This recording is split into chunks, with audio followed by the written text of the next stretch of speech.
Hello, this is John, your host on the Prepared Mind channel. Welcome back. Number one, my thoughts and my prayers are out to everybody who's dealing with this hurricane down in Florida, Hurricane Michael. It looks horrific and terrible. It's not just Florida, it's affecting the entire Gulf Coast. Hopefully, human lives are spared and the damage is minimal for everyone. It's just another mess. Stupid hurricanes. Anyways, thoughts and prayers. I hope everyone does okay. All right, so we got an exciting video, very exciting news and views to share. So let's get through the intro and then get to it.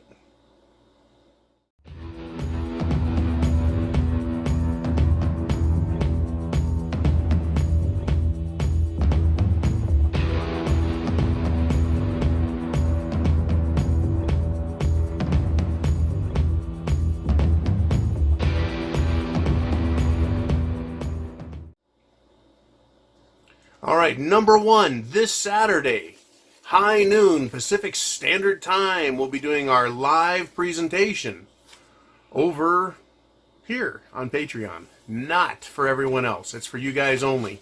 But we'll be doing our live broadcast, so if you've got questions, put them in the comments, put them on Facebook, put them at the club, wherever you can get them in front of Jolene, she'll put them down. And I want to thank Jolene. She's done such a great job for us. She does so much behind the scenes. And, can't thank her enough, right? I just don't have enough hours in a day. I don't. And so she's over there in the greater Bay Area doing her thing and making sure that we're all taken care of here in the Prepared Mind, right? Whether it's at Facebook or at the preparedmind.club or here on Patreon or over at YouTube. Thanks to Jolene. Let's get into some stuff. Number one.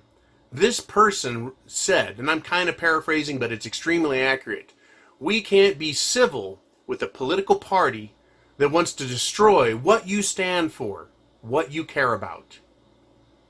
Well, that was said by Hillary Rodham Clinton.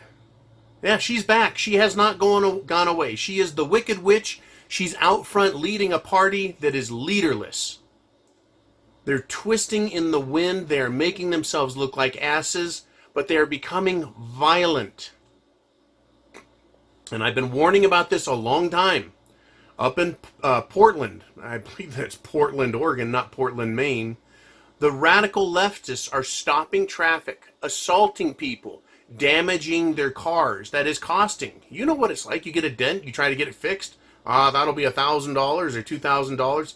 They start smacking people's cars with sticks and bats, sharp objects. That's crazy, and they're assaulting people. These are violent people. So when Hillary says you can't be civil with a political party, well, it has nothing to do with the political party. Political parties are made up by the constituent members, people like you and me. I'm not the political party, but I'm a party member, am I not? And I'm certainly not part of her political party, so they don't have to be civil with any party that wants to destroy what they stand for and destroy what they care about. Who are they? They are Democrats. I want to destroy what they stand for and what they care about because they're communists. Are they communists? Are they for and do they stand for and care about communism? Yes. Do they stand for and care about abortion? Yes. Do they stand for and care about fascism? Yes, they do. Literally. They're like commie fascists. I have to come up with some way where I can actually draw this nexus between communism and fascism. The only thing I can say is the fascists on the Democrat Party are funding with their corporate money the communist youth. Anyways, what do they stand for? What do they care about? Feminist extremism. That's what they care about. That's what they stand for.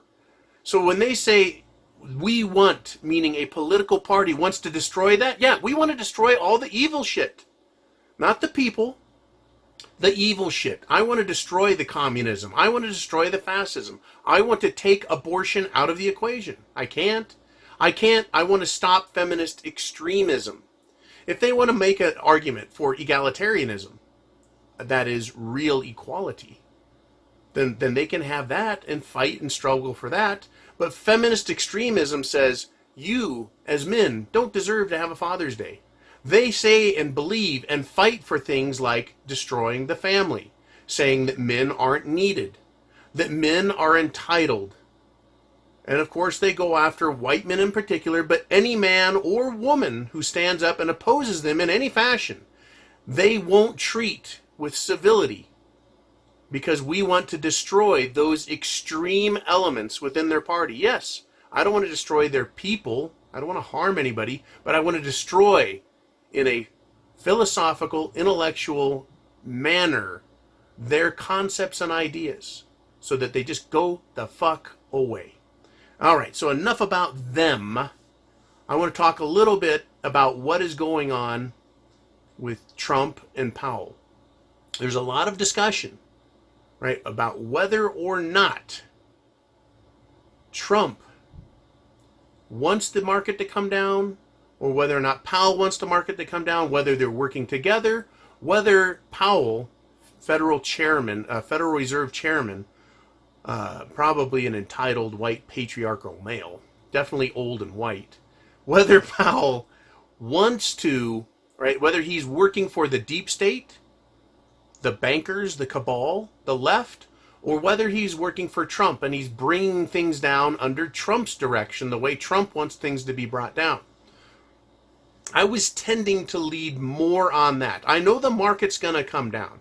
That is the stock market, the bond market, the currency markets. The commodity markets, on the other hand, are going to go up. They're going to have to, because we're going to have serious inflation. Anyways, the question about whether or not Powell and Trump are working together, I think, is being answered right now. And it is an unfortunate answer. I have been saying for months that just prior to the election, they're going to need to make the stock market look bad to scare Democrats and Republicans and hope to blame Trump, so that in punishment for this happening, the voters vote for Democrats to put new leadership in Washington, as if congressional House of Representative members are leaders or would do something to fix the problem. See, that is where it is just absolutely mind-blowingly ignorant on the part of any American voter who thinks that his congressman or her congressman can go to Washington and fix the problem. The problem is manifold. It is Congress, meaning the House and the Senate, and it's also the president. It's also the bureaucracy. It is also the failure of Keynesian politics, or rather Keynesian economics. But is it not? I like to say Keynesian politics. And the reason I say that is every year, and I'm going to use round numbers, the government, the United States government, says we need $5 trillion, pow, right? We need that much spending. And then they turn around, right, and only collect $4.5 trillion. In other words, we go in the hole every year. There's a deficit. So if we spend an extra $500 billion, shouldn't we get that $500 billion back in the form of productivity, GDP, increased taxes, and then some, as in the profit? That's the idea, is that for every $1 billion you spend, you should get all of those $1 billion back in production, GDP, and taxation, and then some, because that money that was spent through the Keynesian policy is supposed to promote growth, prosperity, but it's not. We go into the hole every fucking year. So every year, let's just say quantitative easing was $1 trillion. Well, the government is not only spending that quantitative easing, but everything it spends above and beyond what they take in tax revenue has to be thought of as quantitative easing, because it's been going on since Maynard Keynes, way back in the Roosevelt administration. They've been spending more money than they take in the hopes that it'll promote future growth and expansion. expanding the economy, productivity, and the tax base, right? And the tax revenue. It should bring in more. It used to do a lot better. But now they spend, let's say, $1 billion, and they only get back half of that. It used to be you spend $1 billion and they were getting back $5 billion back. Great. Not anymore. It doesn't matter what they spend, even when they jammed extra cash out there for Keynesian or quantitative easing. It has not provided a return. All of that extra spending is kept us flat. If not down a little bit, just a little bit as we've gone. We've gone 1, in more national debt. 2, inflation. That cash has to go somewhere. Chickens have to come home to roost. Where did they come home to roost? Higher stock market, higher housing prices, higher automobile prices, higher inflation across the board. And it's not the 3% or the 2% they've said. It just isn't. And it's been proven, and I don't want to get into it too far because we got to move on. But it's failing, in other words. It's failing. Quantitative easing is failing, and Keynesian economic policy and politics has failed, and its little bit it contributes every year in a quantitative easing fashion has demonstrated failure. And by turning up the volumes of cash that they're throwing at us, it hasn't fixed it. We're just deeper in debt and more fucked. Oh, I forgot to mention low interest rates. Low interest rates is another part of this Keynesian policy to spur growth. It has failed. All it's done is shown people, go spend more, get more in debt, feed this consumer economy, but it doesn't produce anything. If you've ever been to a big city like San Francisco or New York City, they're not producing anything there. I'm going to throw Chicago in the mix because they have a stock exchange as well. They're not, and it's more than just those 3 cities. They don't produce anything in these paper-pushing buildings where these fucking banks are, where they trade stock. They paper trades from one person to another. They didn't create anything or improve anything, but someone in the middle takes out their piece, their money, their premium, their bookie fees. And so all these places do. Every time paper changes hands, someone gets their fee, whether it's a lawyer, a stockbroker, a banking house. Every time paper trades hands, they take out their cut. They don't produce anything. They don't add wealth and value to it. That money just disappears into some rich cocksucker's bank vault in Switzerland or someplace. All right, so moving on. Is Trump and Powell working together? Because we're seeing a serious downturn right before the election, as predicted. This benefits. Who does it benefit? Key bono, it benefits Democrats. Because they're going to play this. It's not going to help, as I went and demonstrated, it's not going to fucking help. Congressmen are not leaders. And they don't bring ideas that work or are accepted. The system is broke, the system is corrupt. But this benefits the Democrats politically because they're going to use this as an axe to swipe at Donald Trump's neck, to try to blame him for what's going on. So who has caused this acceleration of problems? Well, the Federal Reserve has been raising interest rates. They've been raising interest rates. That's choking off what little business was being done in this once great, glorious nation. Right? If you have to pay more interest to banks to finance, you have less money to spend on goods and services. So what little economic engine activity we had, it is now being hampered. And after a few months of this, and it's being hampered at a greater rate every time they raise rates, and they're promising to raise them again, it's going to cause a tumble in the stock market. And today we got that. Today, the United States of America, and indeed the whole world, felt it. Trump is going to be blamed. Trump is going to turn around and blame Chairman Powell. in defense of himself and in hopes that it doesn't affect election results.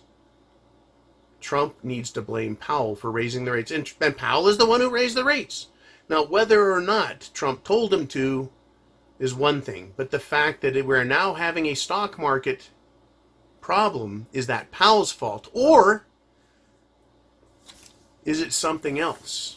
Is it not Powell's fault? Powell is working for Trump. And we had this other thing happen.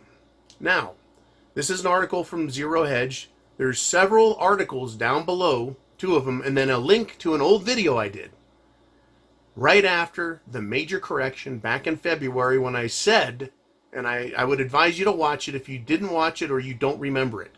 I brought up charts from 1929, 1987, the tech bomb of 2000, and then the 07-08 crash. And I talked about how when you get a major correction of, I think it was 20%, within 6 to 18 months, you have a major crash.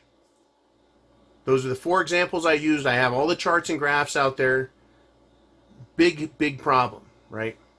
It happened, and I said, mark my words, and I'll say them again, we are in that 6-month window right now, and it'll be opportunistic for Democrats to capitalize on it right before the election.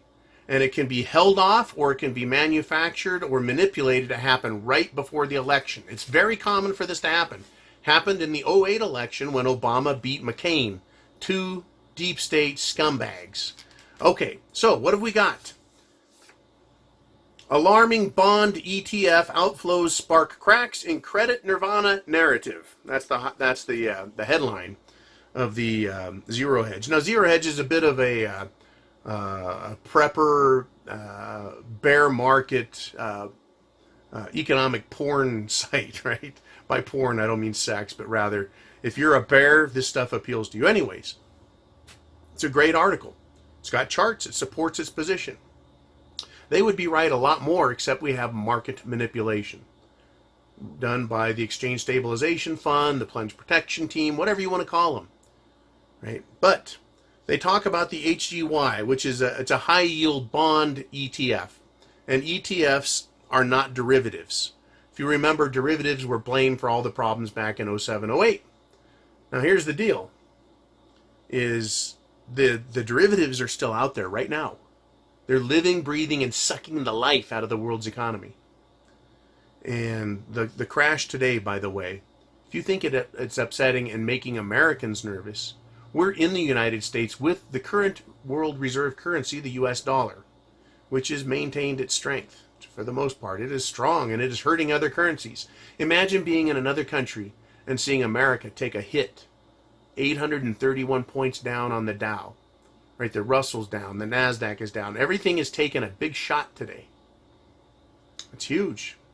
Over 3%. Imagine being in another country with a weak economy and a weak currency, watching America take one to the chin and get rocked. If you think we're scared here, how scared do you think they are in Tokyo, in Shanghai? How scared do you think they're going to be in Frankfurt, in London? Oh yeah, they're shitting their pants. Right? As much as they get pissed at America and they hate the shit that's done here, we're all interconnected. Right? And when the big boy, right, gets hit in the jaw and he craps his pants, right, crap rolls downhill. Look out, the rest of the world. So, what they're talking about is, they said in this article, this has never happened before. Okay, so a company called BlackRock's broad bond market ETF, the AGG, suffered a nearly $2 billion outflow on Tuesday. The most ever. Right, that's the biggest bond outflow ever. It appears, according to Bloomberg's Lisa Abramowicz, that the money is flying out of corporate debt from the riskiest to the safest bond. Now, when someone says high yield bonds, you're like, yeah, I want the biggest yield, the highest yield. But what else? What is the thinking? Why is it high yield? Because it's high risk. High risk equals high yield. In other words, Faint heart never won fair maiden. You want to win big, you got to bet big. You got to take big risk. They're flying out of corporate bonds in these risky corporations. What do you think is going to come next? All the zombie corporations. That is, companies that make not enough money to pay back their bonds, so they make their bond payments and then borrow even more money, much like the government. The government, our government, is a zombie government. They're not making money, they're going in debt. These corporations are going in debt, they can't pay their bills, so they pay a bill and then go borrow even more money to cover it, and they're going further in debt. Zombie corporation. People are fleeing that. So we had over $2 billion outflow in the AGG. Now, if you go to the article, there's great graphs. I recommend looking at the graphs. If you're not a chart person and you hate graphs, then don't bother, because you'll just aggravate the shit out of yourself. Right? But they talk about several different bonds and what's going on with them. I'm going to go through here and I'm going to grab one. Corporate earnings will be a problem going forward, said Noel Hebert, high yield strategist at Bloomberg Intelligence. Again, high yield. And finally, if you're worried enough yet that the Nirvana narrative is U.S. corporate credit is not cracking, the breadth of the U.S. corporate high yield bond market has never ever been worse. Right. So let's take a look at this. I'll get rid of that. Okay, I'm going to show you, I'm going to try and show you. The one-day flow was negative total between AGG, HYG, which is BlackRock, JNK, and LQD, was $3.35 billion in one day. That's where the money went. They went to bye-bye, one day. In 1 week, they're down $5.5 billion. Now, year to date, they're up quite a bit more. But just in the last week, and especially in one day, they've never had money run away, scream away from the high yield, the risky bonds. That means there's a loss of faith, right? Or people that hold those are selling and getting out while the getting's good, while they got their money before they collapse the whole system and nobody else gets their money, right? When you're big enough, right, and you do a belly flop in a pool, you splash everybody. So these big fat billionaires and these billionaire hedge funds, right, mega hedge funds, when they jump, they make a splash. And when they get out of something, they leave a void, right? So here is the AGG, right? And I put some red, right? Everything is up until you get to yesterday or Tuesday, and it's down. Massive sale. One day. So when I say, is it Powell and his interest rates that are causing today's or yesterday's 831 point decline in the Dow? Was that caused by this the interest rate increase? Or is it caused by a bunch of left-wing political people trying to bring down Trump and make him look bad for this midterm election? Did they intentionally sell off those bonds? Record-breaking bond sale. Record! Yeah, it sure looks that way. Right? It doesn't look like, well, you know, it's just a good idea and a couple here and a couple there. For the past week, yeah, it's been a couple here and there. So for the last 4 days, $1.5 billion. But in one day, right? $2 billion just in one bond fund. But all the bond funds over the whole day. All the bond funds over the whole day. Where'd my chart go? 3.3. It was $2 billion in one bond fund. The top 4 bond funds quoted $3.35 billion in one day. That means a lot of money made a concerted effort, worked together, and got the hell out. Will the SEC do anything? No. Will Trump do anything? Well, if he was going to do something, he would have arrested Hillary. You know, this whole Q thing. Well, get ready for the boom. I want it so bad. I want to believe that Q is on it. Where are the arrests? Where's the response? Why aren't people being arrested for assaulting little old ladies in Portland? Why are these fucking clowns getting away with it still? Right? How can they purposefully destroy everything and get away with it? That is why we're preppers, folks. I want you to go watch the video where I talk about you got 6 to 18 months. They could bring the whole thing down right now, or they could bring it partway down and blame Trump, but it's gonna come down. It has to. These people in power with the money will pull their money out, take their profits, and go take their ball and go home, and leave everyone else holding the bag, holding the bill for what's coming. Ford is massively down. Chevy is down. Fiat is down. Chrysler Daimler is down. Everything is down. Right? Name an auto company, they're down. They're in the shits. Interest rates are going up. Productivity is going down.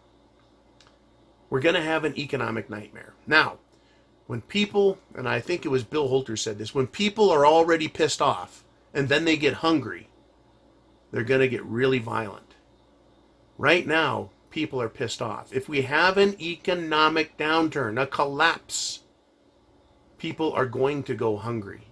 They're not going to have enough money. There's going to be problems with food delivery. Shit hits the fan scenario. Hello. Here we are, right? I went through all of that. It's about prepping. It's about having food, water, shelter, clothing, medicine, means of self-defense. Bam. And as I discussed yesterday, plan.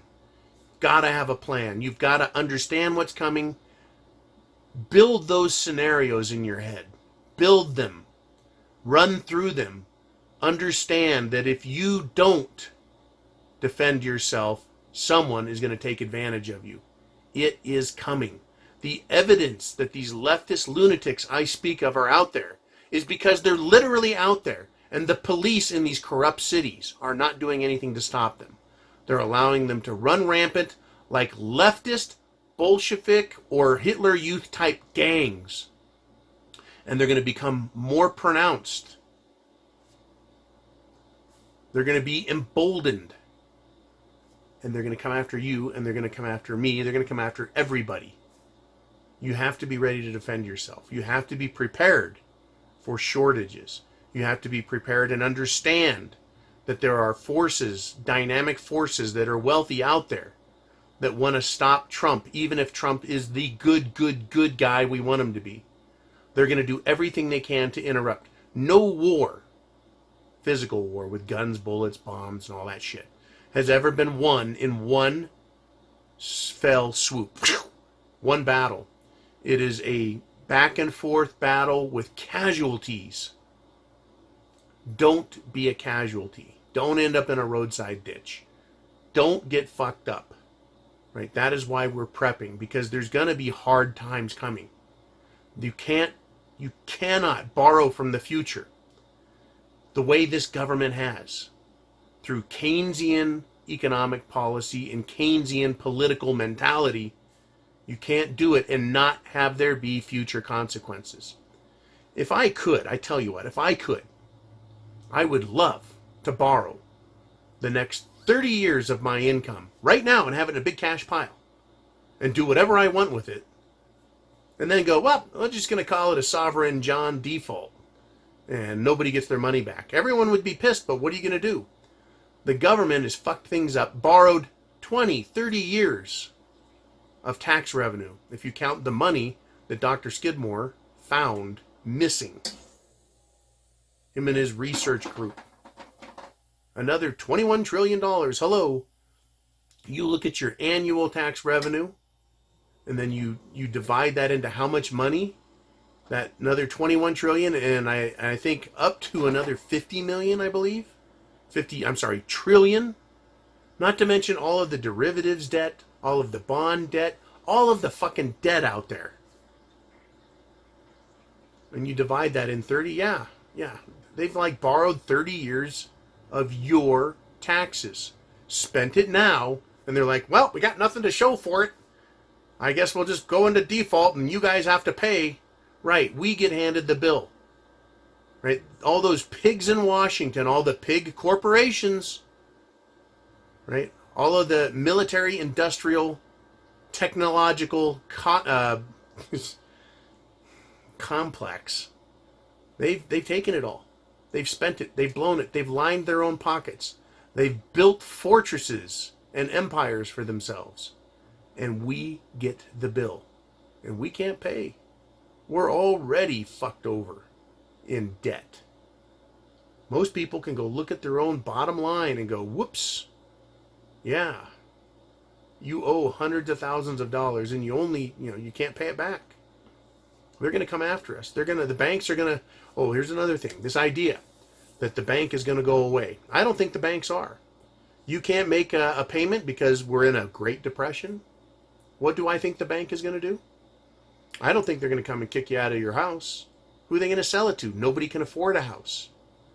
Nobody has jobs, right? Not the jobs they need, right? Like underemployment. I am still, after 10 years, underemployed. Meaning I don't make as much money as I did. I'm not in a position to do that.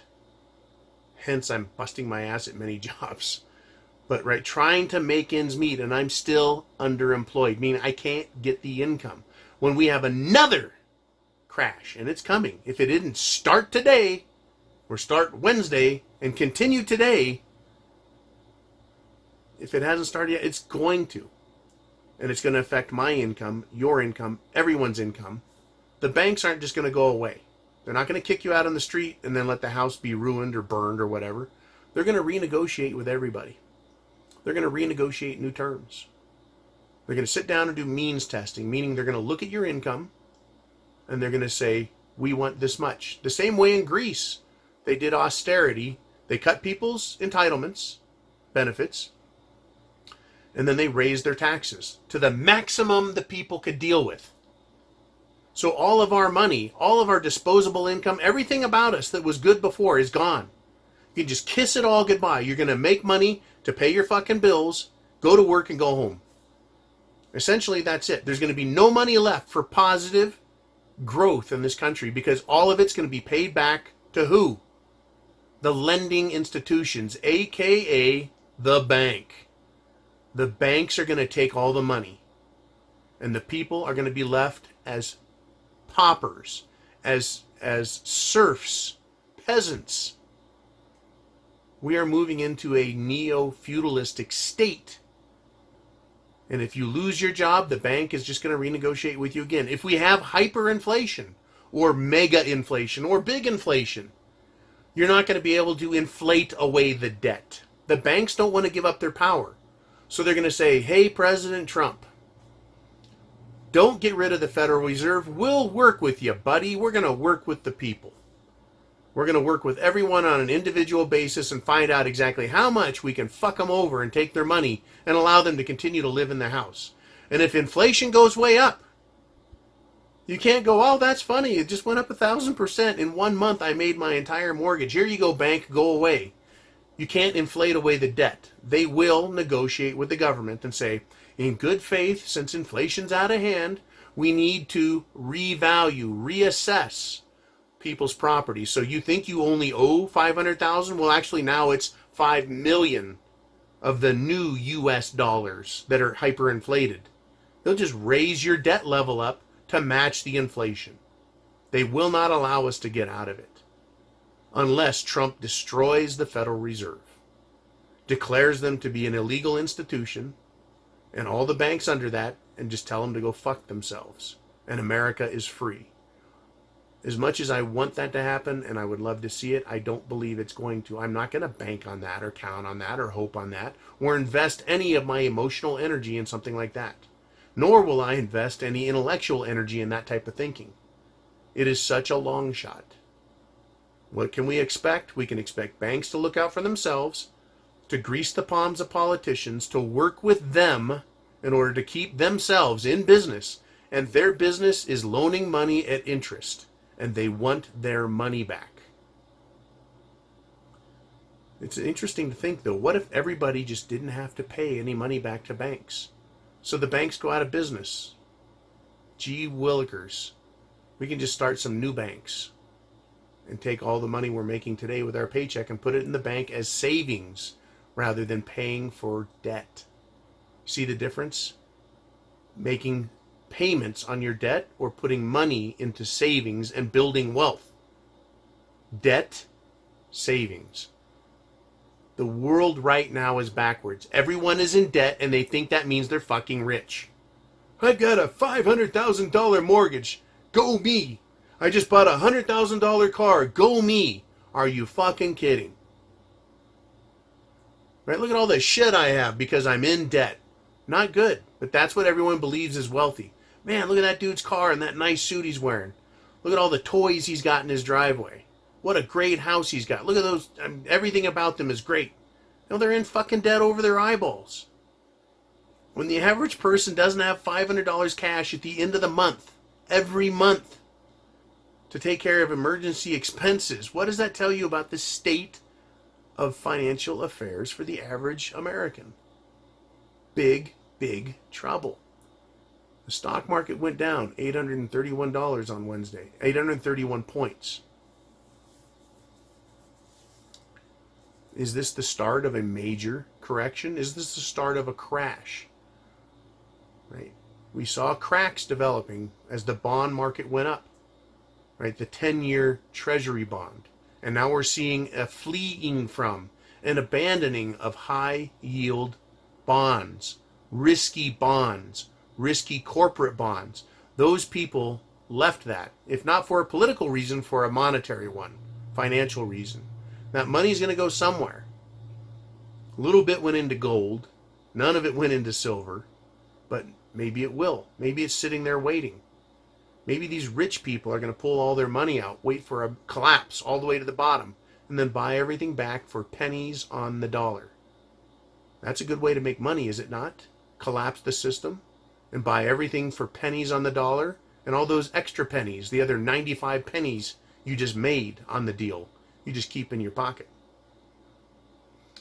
It's a dirty game. This has been played, and it has happened again and again. Get ready for the consequences.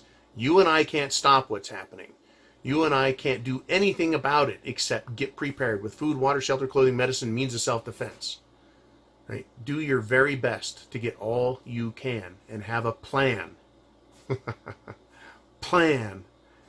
And be ready to execute that plan when the time comes. I'll talk to you guys tomorrow. More shit coming.